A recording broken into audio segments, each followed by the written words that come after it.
ಗ್ಯಾರಂಟಿಗಳನ್ನ ಕೊಟ್ಟಿದ್ದೇವೆ. ಏನು ಕೊಟ್ಟ ನಾವು ಬದುಕನ್ನ ಕಟ್ಕೊಳ್ಳಿ ಅಂತ ಕೇಳಲಿಕ್ಕೆ ಕೊಟ್ಟಿದ್ದೇವೆ. ಎಲ್ಲೋಪ ಇದೆ ದೇವ್ರೆ, ಬೇಡ ಗುರುವೆ, ನಮ್ಗೆ ಹಳೆ ದಿನ ಕೊಡಬಿಡು. ಬೆಲೆ ಏರಿಕೆ ಜಾಸ್ತಿ ಆಯ್ತು, ಆದಾಯ ಪಾತಾಳಕ್ಕೆ ಹೋಯ್ತು, ಹೆಣ್ಮಕ್ಳಿಗೆ ಸಂಸಾರ ನಡ್ಸಕ್ ಆಗ್ತಾ ಇಲ್ಲ, ಮಕ್ಕಳು ಫೀಸ್ ಕಟ್ಟಕ್ ಆಗ್ತಾ ಇಲ್ಲ, ಪೆಟ್ರೋಲ್ ಬೆಲೆ ಜಾಸ್ತಿ ಆಗೋಯ್ತು, ನಮ್ಮ ಅಡಿಗೆ ಎಣ್ಣೆ ಜಾಸ್ತಿ ಆಗೋಯ್ತು, ನಿಮ್ಮ ಎಣ್ಣೆ ಅಲ್ಲ ಅಡಿಗೆ ಎಣ್ಣೆ ಜಾಸ್ತಿ ಆಗೋಯ್ತು. ಅಲ್ಲ ಕಣೋ, ನಿಮ್ಮ ಅಪ್ಪನ ಕೊಟ್ಟಿದ್ದೇನೋ ನೀನು.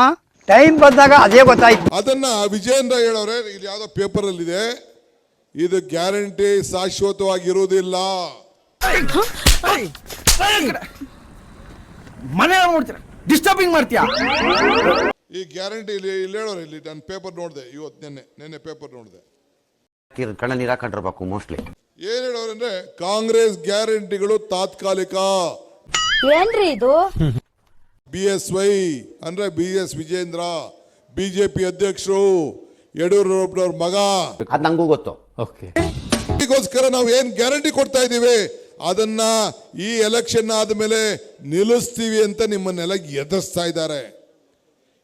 ಯಾವ ಬೋಳಿ ಮಗ ಹೇಳಿದ್ರಿ? ಏನ್ರಿ ಅದು ಮಾತಾಡೋದು? ಏನ್ ಮಾತಾಡ್ತಾರ್ರಿ? ಯಾವನ್ರಿ ಅವನು? ನಮಗೆ ಸ್ವಾಭಿಮಾನ ಇದೆ. ಯಡಿಯೂರಪ್ಪನವರೇ, ವಿಜೇಂದ್ರ, ಅಶೋಕಣ್ಣ, ನಿನ್ನ ಕನಸಲ್ಲೂ ಸಾಧ್ಯ ಇಲ್ಲ ನಮ್ಮ ಗ್ಯಾರಂಟಿ ನಿಲ್ಲಿಸಲಿಕ್ಕೆ. ನಾನು ಇದೇ ಕಣ್ಣಾಗ ನೋಡೇ ಬಿಡ್ತೀನಿ. ಲಗಾಸು ನಮ್ಮ ಸರ್ಕಾರ 5 ವರ್ಷದ ಸರ್ಕಾರ ಅಲ್ಲ ಇದು. ಇನ್ನ ನೆಕ್ಸ್ಟ್ 5 ವರ್ಷ, ಇನ್ನ 9 ವರ್ಷ ಕಾಂಗ್ರೆಸ್ ಸರ್ಕಾರ ಬದ್ಧವಾಗಿರ್ತದೆ ಈ ರಾಜ್ಯದಲ್ಲಿ. ನಿನಗೆ ತಲೆಗಿಲ್ಲ ಕೆಟ್ಟಿಲ್ಲ ತಾನೆ? ಏನು ಹೇಳಕ್ಕೂ ಒಂದಿದೆ ಬಾಯಿ ಇದೆ ಅಂತ ಏನ್ ಬೇಕಾದೇನ್ ಬಿಡದ?